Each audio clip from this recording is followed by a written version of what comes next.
Occupying a modest footprint of just 23 by 26 feet, this charming stone cottage proves that profound architectural impact does not rely on massive scale.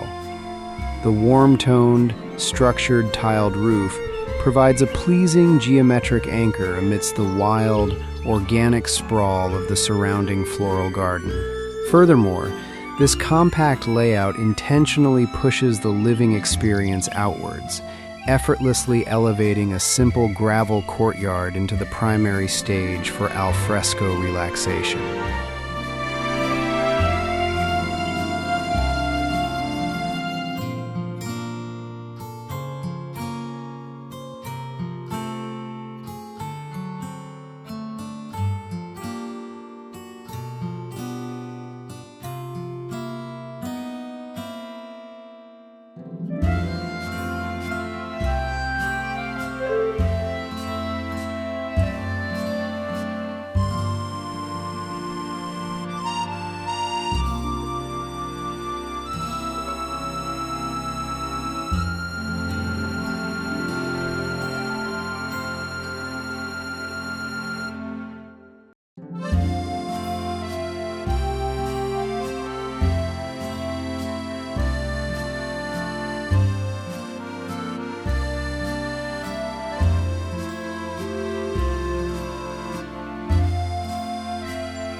Moving inside, the spatial narrative pivots towards a moody, enveloping atmosphere, heavily dictated by extensive, dark-stained timber framing and solid wood cabinetry.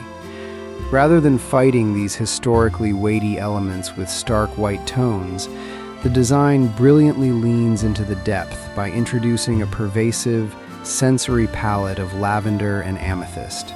This singular botanical colorway, echoed seamlessly across upholstery, dried floral arrangements, and soft textiles, acts as a sophisticated counterpoint to the imposing, masculine wood, transforming the dimly lit rooms into intimately crafted, poetic enclaves.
Measuring a remarkably compact 18 by 23 feet, this cottage eschews typical rural simplicity in favor of a highly ornate storybook aesthetic. The integration of intricate stained glass windows into the heavy stone facade transforms the exterior into a luminous jewel box, perfectly framed by the wildly overgrown, vibrant garden. By pulling the dining area out into the sunlit gravel courtyard, the design allows these intricate architectural details to serve as a mesmerizing, artistic backdrop for daily living.